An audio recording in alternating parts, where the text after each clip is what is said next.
What's up, everybody? Welcome back to the channel. This is Jake here at Nerd Level Rising. I had another awesome week, a lot of book mail, some great reading that we got done. I'm excited to talk about it. Here we are. So let's jump into what we've been reading. So I did start another book, right? And I mentioned this last week. I had another buddy read to start. I got all the buddy reads. I actually, you know what? Funny enough, I looked through some of my book mail. I really wanted to try to read sometime as soon as possible, right? So I'm looking through my list of buddy reads that I'm committed to, and I was like, when can I make time for these? And I think my answer is like January, because I'm looking through my list, and all of my reading time, almost all of it is accounted for the rest of 2025 with buddy reads, which is hilarious. It's really fun. I love it, but it's just hilarious to me that I've gotten myself in this predicament. But I'm having a blast with them. And this newest buddy read that I started is Until the Last, the final book in the Last War trilogy by Mike Shackle. And this is a buddy read with Chance Dillon, Chris the Bearded Book Beast, Alex from Miss Candaria, The Red Company.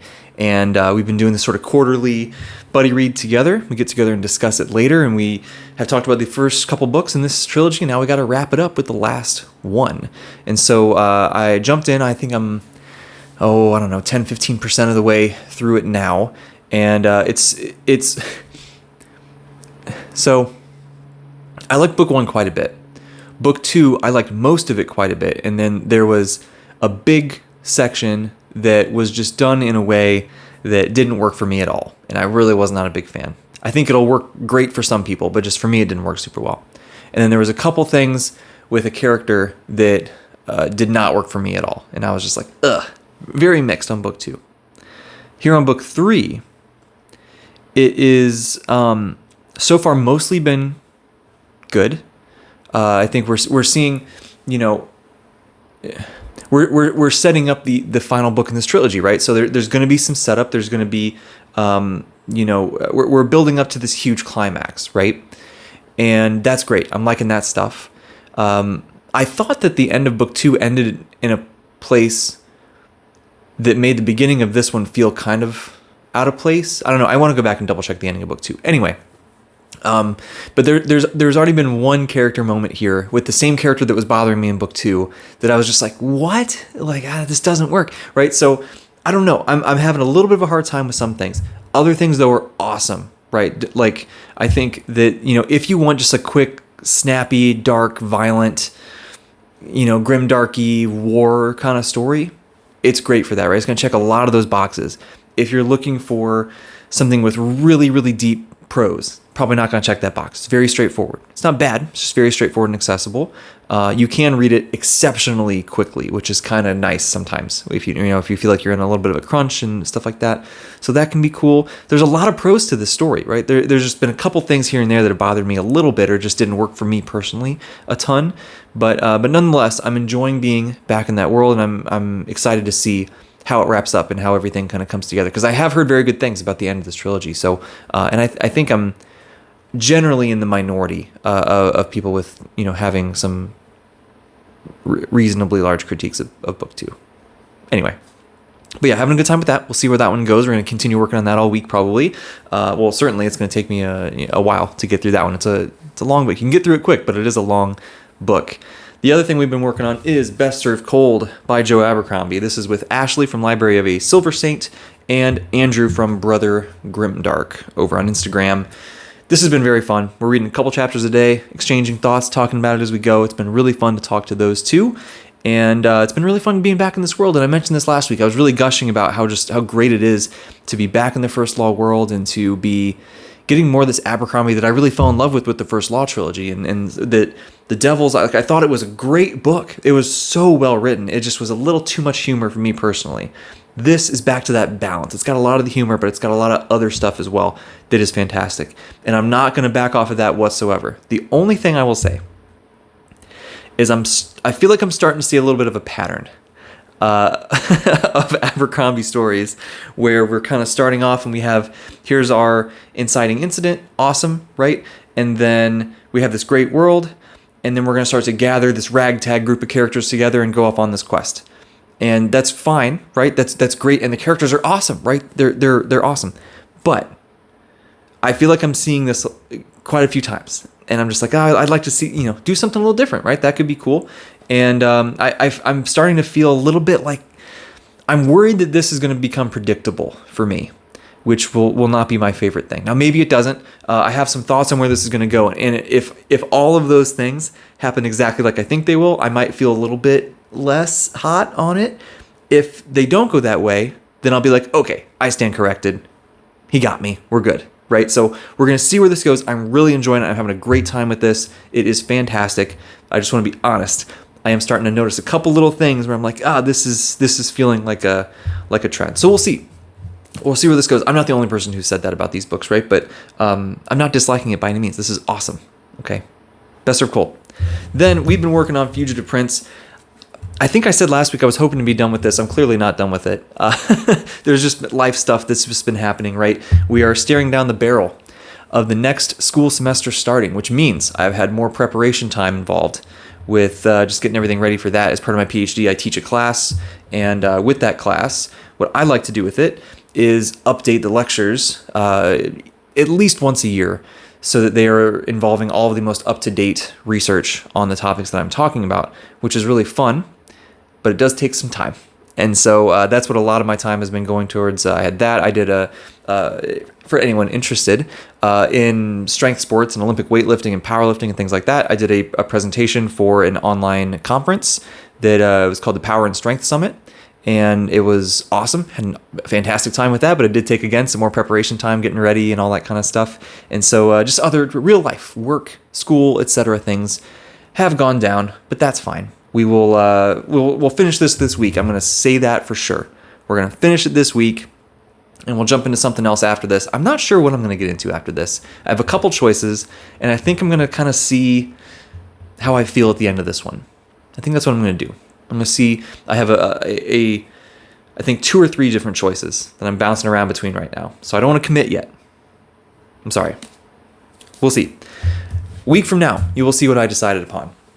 So that's the reading. That's what we've been doing. It's been awesome. Fugitive Prince is fantastic. I just really glossed over that.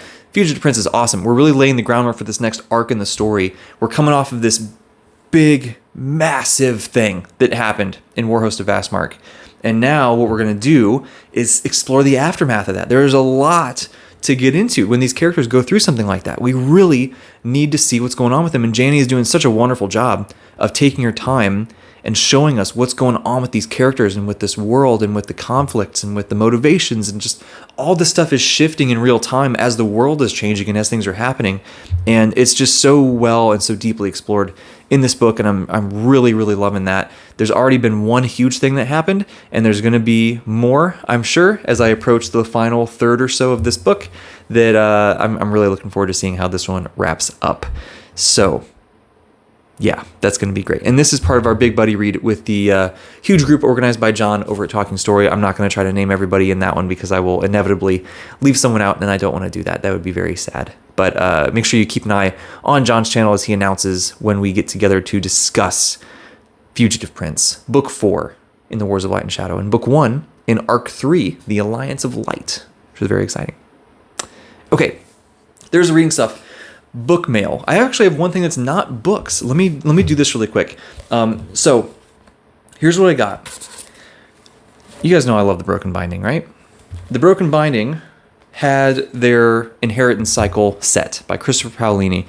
Aragon, Eldest, Brisingar, Inheritance. I have so much nostalgia for that series. Aragon in particular is so special to me from the context around when I picked it up and how it changed me as a young kid and as a reader, and I had to get it. And I love that set. It's gorgeous, right? But they accidentally sent me a second set of these new dust jackets that they made. And, well, I just don't have anything to do with these because I already am using the set on my books. And so I wasn't sure what to do with them. And I thought about, well, why don't I just see if somebody else wants them? And so here's what I'm thinking. Anybody in here, if anybody wants these, let me know. I will mail them to you as long as you cover the shipping. That's my only thing. That's all I'm going to say. If you will cover the shipping cost, then I'm more than happy to mail these out to you, and you can stick them up on your wall as just art. I don't know if they'll fit the books or not, right? I don't know if when they reformatted the hardcovers for the broken binding editions, if the sizing is different or what, So I can't promise it's going to fit on your set of books. But if you want these dust jackets, let me know, and I'll send them out to you. I have a nice protected tube that they came in to keep them safe as they are shipped. So hit me up in the comments, hit me up in an Instagram DM, tag me on the Discord, whatever, right? Send me a message there and let me know. We'll get these to you if you agree to cover the shipping costs, and we'll rock like that. If I get a bunch of requests, what I'll do is I will do a random generator thing. So I'll give this a week or so, and if only one person reaches out, well, there you go, you get them. If a bunch of people reach out, then I will do a random number generator thing, and we'll do it that way. And if nobody reaches out, well, then I will just hang on to them and do something else with them. How about that? Okay, so there's those. And now the books. This is a very good book mail week, you guys. First, I received a lovely gift, The Radiant King by David Dalglish. I think I'm saying that correctly. Dalglish. I struggle with that word. I have a hard time with L's sometimes. I don't know if you guys have noticed this. Every time I try to say Realm of the Elderlings, I stumble over that word every single time. I have a hard time with that. Anyway, Radiant King. Sam from iSamWise read this book, raved about this book, loves this book, sold me really hard on it. And I was like, all right, man, yeah, this sounds great. I got to check this out. And we were talking about it again. And Sam was like, hey, you know what? Let me get you a copy, right? And so somehow this shows up and signed and personalized by the author himself. So I don't know what sort of wizardry and sorcery and dark magic that iSamWise is capable of, but apparently something quite profound and frankly a little frightening that he was able to pull this off. Jokes aside, that was awesome and such an amazing gift, and I'm so thankful. That's really cool. And well, now I just got to find a spot for this on the old TBR sooner rather than later, because I can't let a gift like that go unrequited, can I? So yeah, very excited about that. That's just awesome. And Sam is the man. If everybody that I've talked about here will be linked in the description. Make sure you go subscribe to every single one of them.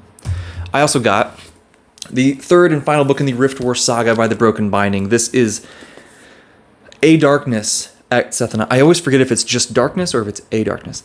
A Darkness at Sethanon by Raymond E. Feist. Book 3 in the Rift War saga, that first trilogy. These are just... oh man, that's so cool. I really love how sweeping is the word that comes to mind with the design that they went with for this trilogy. It's just, oh man, it's so great. The sprayed edges look great. What is that? I don't even know.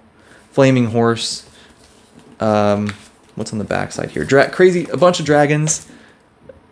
This is so cool. I'm so excited to check these out. And they don't look like gigantic books either. Magician's a bit bigger, but they're not gigantic. So another one we got to try to make time for, and another just gorgeous Broken Binding edition where they have knocked it out of the park, as they are wont to do. Then we have two very long-awaited ones that showed up. One is Isles of the Emberdark by Brandon Sanderson, the latest Cosmere novel. I hope this is showing up nice on the camera. I hope my ring light is accentuating the design of this. This is such a cool design on this cover. I love how they did this with the black and gold and with the AVR or chicken, whatever, right? I'm so excited for this. I love the black sprayed edges too. This thing is just so slick. Big fan. Everything I know about this story in particular, which is not much, but I know the premise and I know a couple of the characters we're supposed to see. I think I'm going to really, really love this one. Really think I'm going to love this one. I'm very excited to read it. This is one that I got pre-ordered from the crowdfunding campaign of the Words of Radiance Kickstarter, which was, over a year ago now? And it showed up now, and it's just gorgeous, and I can't wait to get to it. So that'll be great. That'll be another kind of short, sweet, and just fun read. And I know there's supposed to be a lot of really great artwork in here. I haven't really looked through the book yet. I just have admired the cover because I don't want to spoil myself with any of the artwork. And the second long-awaited, let's see if I can actually lift this thing. It's so heavy. It has arrived, the hardcover of Empires in Dust, the book that graced my TBR for months and months and months, and I kept pushing off because I was holding out for the hardcover because that's what I've read the format of the rest of the series. I love these on hardcover. There's something about it. I don't know. There's something about how gigantic this thing is too, and it's 1,000 pages long, but the text is also quite small. And so I know that this is literally as big as it could possibly be and still be printed. Ryan Cahill has mentioned that. And everything I hear about book 4 here is that it is just phenomenal. And I can't wait to make some time for this. Although, like I said earlier, I'm quite busy with buddy reads now. And so this might have to wait until like January or February, which makes me pretty sad because I'm really excited to get to this and really excited to just get caught up on this world. And I just love the series, especially of War and Ruin was just fantastic. And man, Dragon Rider fantasy at its most epic and destructive and awesome, and bringing in a lot of classic fantasy elements. And it's just, I don't know, I can't say enough. I talked to Ryan about this on the channel not that long ago, and he was so cool, such a nice guy, so easy to talk to. And I'm really glad I got the chance to do that. And I'm so excited to get caught up on the series whenever I can finally find the time. This is a little harder to find the time for, being this big, but you better believe I'm going to make it happen as soon as possible. I was going to say sooner rather than later, but it's probably going to be later rather than sooner. But nonetheless, as soon as we can make it work. But there's my book mail. Reading update done, book mail done. I guess all I have left is video stuff because I didn't really have time for much else this past week, although I did get a couple videos at least recorded. So you can see coming up soon on the channel, there's a little sneak peek for you. We have a discussion between myself, Tom Orange, and Nikhil from Shelf Esteem on the book While Darkness Gathers, the latest book from Philip Chase in the Edan series, the sequel to the Edan trilogy. Really excited for that video to come out. Excited for you guys to see that. I think we had a great discussion on this. Man, this thing was like 300 pages, and there was so much packed into it, and Philip really did something awesome with this sequel book and achieved a lot, I think, through it. And so really, really excited for that video to come out. You can keep an eye out for that very soon. And then right on the heels of that will be a discussion that myself and Nikhil once again, and this time Janie Wirtz, all discussed The Heaven Tree by Edith Pargeter that we buddy read together and just had the best time. And was, man, this was Janie's third time reading it. This is Nikhil and I's first time. And we were both just blown away by how great this is. And we discussed with Janie for almost an hour, I think, how just what, again, a very short book is like 350 pages, and so much was accomplished with this. It's just beautiful and rich and lush and just full of so much amazing writing and storytelling that not enough people know about. And so I hope that video helps get a couple more eyes on it. We'll keep it spoiler free for, I think we went spoiler free for almost a half an hour. And then some spoilers there towards the end of the video. And so I realize not a ton of people are going to be able to watch the whole thing because not very many people have read this book. But that's okay because I wanted to talk spoilers with them anyway. But yeah, please check that out, and see if we can sell you on it. If you watch the first, 10, 15 minutes, 20 minutes, 30 minutes, whatever, see if we can sell you on it. It's really, I promise, guys. I promise. I will put my name behind that book as much as I put my name behind anything that I've read on this channel. It is awesome and so worth your time. Please go try to find it. So there's that. And then I did have one live stream this past week. I got to talk to AP from A Critical Dragon, and that was so fun. He got off on some classic AP rants, and it's funny and charming and educational and everything all at once, just like you can expect from the Nemesis himself. And so from Professor Fireballs himself, and he did throw a couple fireballs, and it was really fun. So please go check that out. And I had a great time. And man, every single person I've talked to, I feel like I could talk to them for hours, and I feel bad when I have to cut it off because I got to go get some beauty sleep. But it was great. It was great. So I hope you guys enjoyed that. For anyone who tuned in to the live stream and anybody watching the replay. And that's my week. That sums it up. That's everything. So good reading, amazing book mail, some great videos with friends, live stream, just everything. We kind of hit the whole spectrum here. So let me know in the comments what your week was like. As always, this is one of my favorite videos every week, just to kind of get a quick update and touch base with a bunch of people and see what you guys are up to. It's so fun. And in the video description, we'll have everyone's channel that I mentioned here today, alongside the link to the Discord and all kinds of great stuff like that. That Discord is quite busy and popular, and it's really cool, and it's just getting more and more so. So get in now while you can. No, I'm kidding. It'll always be there. But yeah, that's really fun. So come check that out. Hang out with everybody in there. Can't talk. That means I got to wrap up the video. I'm rambling too much. I'm tripping over my words. So thanks so much. As always, we'll see you next time.